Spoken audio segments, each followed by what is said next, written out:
नमस्ते बच्चों, आज हम आपको 6th क्लास में 9वां पार्ट का चौथा भाग यानी पार्ट 4 आपको पढ़ा रहे हैं। पार्ट का नाम है टिकट एल्बम। सुंदरा रामास्वामी द्वारा ये लिखित पाठ है और इसके 3 पार्ट हमने पहले भी पढ़े हैं।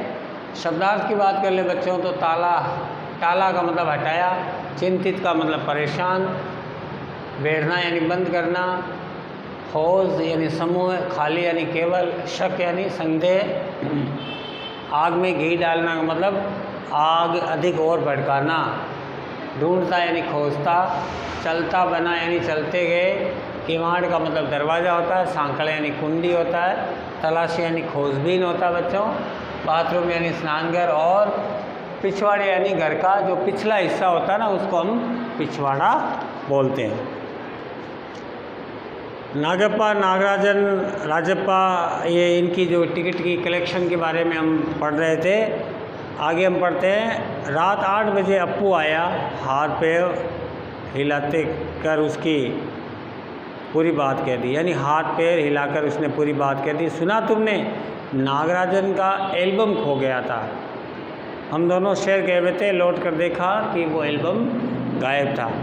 राजप्पा चुप रहा, उसने अप्पू को किसी तरह टाला। उसके जाते ही उसने झट कमरे का दरवाज़ा भेड़ लिया यानी बंद कर लिया और अलमारी के पीछे से एल्बम निकाल कर देखा। उसे फिर छिपा दिया, डर था कहीं कोई देख न ले। रात में खाना नहीं खाया, पेट जैसे भरा हुआ था, सारा घर चिंतित हो रहा था, सबके चेहरे भयानक लग रहे थे। रात उसने सोने की कोशिश की पर नींद नहीं है। एल्बम सिराने तकिए के नीचे रख करके सो गया। यानी अप्पू रात 8 बजे राजप्पा के घर आया। उसने राजप्पा से कहा कि मैं नागराजन शहर गए हुए थे, लौट कर आया तो देखा कि एल्बम गायब था। राजप्पा चुपचाप ये बातें सुन रहा था। उसने अप्पू को टाला। उसके जाते ही राजप्पा ने जल्दी से कमरा बंद कर लिया और अलमारी के पीछे जो रखा हुआ था एल्बम उसको उसने निकाल करके देखा। नागराजन ने एल्बम को कोई देख न ले, इस डर से राजप्पा ने उसे छुपा लिया। उसके चेहरे के भाव भी बड़े विकृत हो गए थे। रात में उसे खाना भी नहीं अच्छा लगा था। घर वाले चिंतित थे। एल्बम को तकिए के नीचे रख करके लेट गया, परंतु राजप्पा को पूरी रात नींद नहीं आई क्योंकि उसने जो चोरी की थी ना। सुबह अप्पू दोबारा आया। राजप्पा तब भी बिस्तर पर बैठा था। अप्पू सुबह नागराजन के घर होकर आया था, कल उसने उसके घर गए थे। अप्पू ने पूछा। राजप्पा की सांसें जैसे ऊपर की ओर नीचे और नीचे की ओर ऊपर चढ़ रही थी। फिर सिर हिलाया। वह जिस तरह चाहे सोच ले। कामाक्षी ने कहा था हमारे जाने के बाद खाली तुम वहाँ आए थे। अप्पू बोला। राजप्पा को समझते देर लगी कि सब उसके ऊपर शक करने लगे। समझ में आई ना भाई। उसकी बहन कामाक्षी थी, उसने भी कह दिया कि तेरे अलावा तो यहाँ और कोई आया ही नहीं था, तो एल्बम कहाँ गया। कल रात से नागराजन रोए जा रहा था क्योंकि उसका एल्बम खो गया। तो उसके पापा शायद पुलिस को खबर कर दे, अप्पू ने फिर कहा। राजप्पा फिर भी चुप रहा। उसके पापा डीएसपी के दफ्तर में ही तो काम करते हैं, बस ये पलक झपक दे और पुलिस को फ़ौरन हाजिर। अप्पू जैसे आग में घी डाल रहा था कि किसी प्रकार राजप्पा है वो इसके बारे में हाँ भर दे।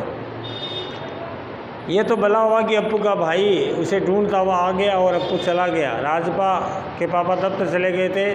बाहर का किवाड़ बंद था। राजप्पा अभी तक बिस्तर पर बैठा हुआ था। आधा घंटा गुजरा होगा और वह उसी तरह बैठा रहा। तभी बाहर की सांकड़ खटकी। पुलिस। राजप्पा बुदबुदाया।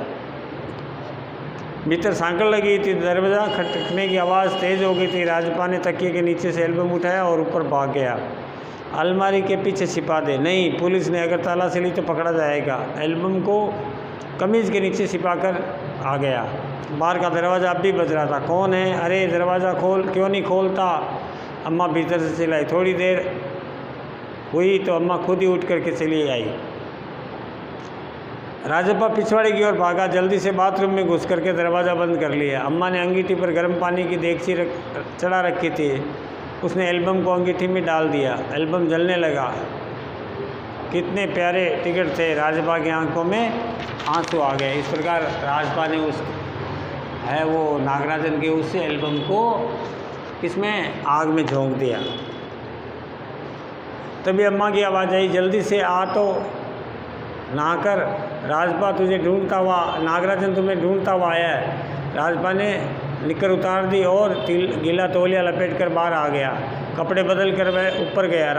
नागराजन उसकी कुर्सी पर बैठा हुआ था। उसे देखते ही बोला, मेरा एल्बम खो गया है यार। उसका चेहरा उतर गया। काफ़ी देर रोने के बाद, शायद मैंने ढूंढा भी था, लेकिन कहाँ रख दिया तुमने? राजपा ने पूछा। शायद दराज में, शहर से लौटा तो गायब मिला। नागराजन की आंखों में आंसू आ गए। राजपा के चेहरा बचाकर अपनी आंखें पहुँच ली। रो मत यार, राजपा ने उसे पुचकारते हुए कहा, और वह फपक फपक कर रो दिया। राजपा झट नीचे उतर आया। 1 मिनट में वह ऊपर नागराजन के सामने। उसके हाथ में उसका अपना एल्बम था। लो, ये रहा मेरा एल्बम, अब तुम इसे रख लो। ऐसे क्यों देखते कर रहे हो? मजाक नहीं कर रहा हूँ, सच कहता हूँ, इसे तुम रख लो। बहला रहे हो क्या? नागराजन ने यकीन नहीं आ रहा था कि ये खुद अपना एल्बम मुझे कैसे देने लग गया। इसने कहा, नहीं नहीं, सचमुच यार, तुम ही रख लो। उसने कहा, आज ये कैसी बात हुई? एल्बम खोया मेरा है, ये अपना मुझे दे रहा है। राजपा, भला अपना एल्बम उसे दे दे। कैसा चमत्कार है। नागराजन को अभी भी यकीन नहीं हो रहा था, पर राजपा अपनी बात बार बार दोहरा रहा था। उसका गला भर आया। ठीक है, मैं इसे रख लेता हूँ, और तुम क्या करोगे? मुझे नहीं चाहिए। क्यों? तुम्हें एक टिकट नहीं चाहिए? उन्होंने कहा, नहीं। पर तुम रहोगे कैसे बगैर टिकट के? रोता क्यों है यार? ले, इस एल्बम को तू रख ले, अपनी मेहनत की है तुमने। नागराजन बोला, नहीं, तुम रख लो, लेकर चले जाओ, जाओ, चले जाओ यहाँ से। इसी तरह चीखा और फूट फूट करके रो दिया। नागराजन की समझ में कुछ नहीं आया कि भाई मेरा एल्बम गमा है और ये अपना एल्बम मुझे दे रहा है और रो रहा है, इसका कारण क्या है? अब नागराजन की समझ में कुछ नहीं आया। वह एल्बम लेकर के नीचे उतर गया। कमीज से आंखें पोंछता हुआ राजपा भी नीचे उतर आया। दोनों साथ साथ दरवाजे तक आए। बहुत बहुत धन्यवाद, मैं चलूँ? नागराजन सीढ़ियाँ उतर ले लगा। सुनो, राजपा ने पुकार के कहा। नागराजन ने उसे पलट कर देखा। एल्बम दे दो, मैं आज रात भी जी भरकर इसे देखना चाहता हूँ, कल सुबह मैं तुम्हें दे दूँगा। ठीक है। नागराजन ने उसे एल्बम लौटा दिया और चला गया। राजपा ऊपर आया। उसने कमरा बंद किया और एल्बम को छाती से लगा करके फूट फूट करके रोने लगा, क्योंकि वो उसका एल्बम था और वो एल्बम आज उसका साथ छोड़ करके जा रहा था। इस प्रकार उसने उस एल्बम से रात भर बातें की और सुबह वो एल्बम नागराजन ले गया। यानी नागराजन को ये पता लग गया था कि कल ये राजपा ही मेरे घर आया था अपनी बहन कामाक्षी के साथ, और कामाक्षी ने विश्वास करके इसको घर में बैठा लिया और उसने एल्बम को चुरा लिया। इस प्रकार बच्चों, राजपा को अपनी चोरी का एहसास हो गया था और नागराजन को उसका खोया हुआ एल्बम मिल गया था। तो बच्चों, इस पाठ से हमें ये शिक्षा मिलती है कि हमें किसी भी की चीज़ चाहे कितनी सुंदर या बढ़िया क्यों न हो, हमें चुरानी नहीं चाहिए। इसके कुछ प्रश्न दिए देता हूँ।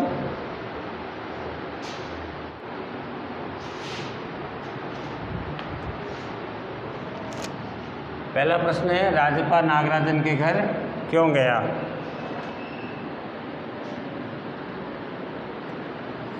दूसरा प्रश्न लिखिए, कामाक्षी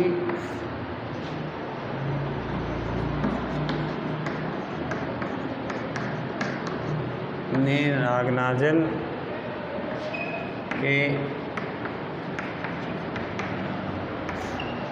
एल्बम की तारीफ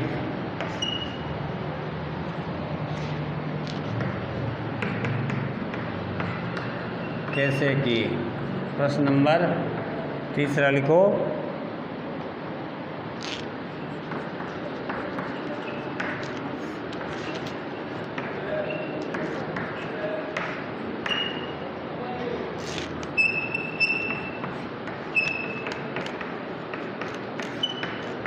क्या बोला?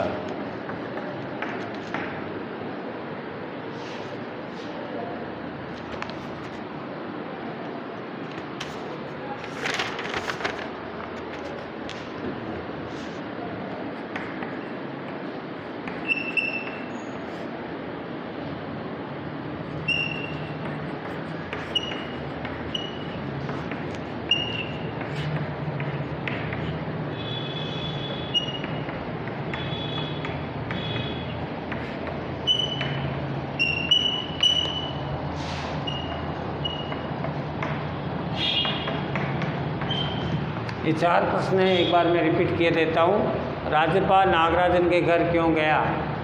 कामाक्षी ने नागराजन के एल्बम की तारीफ कैसे की? नागराजन ने कामाक्षी के साथ जो गया था ना, उसकी तारीफ क्यों की? तीसरा प्रश्न है राजप्पा कूदकर क्या बोला? चौथा प्रश्न है राजप्पा किस उद्देश्य से नागराजन के अंदर के घर गया, घर के अंदर गया और उसने, आपको मालूम है ना, वो चुराया था एल्बम। तो ये चारों प्रश्न आपको किताब में देख करके करने हैं। इस पाठ के सवाल है हम अगले वीडियो में देंगे। तब तक के लिए नमस्कार।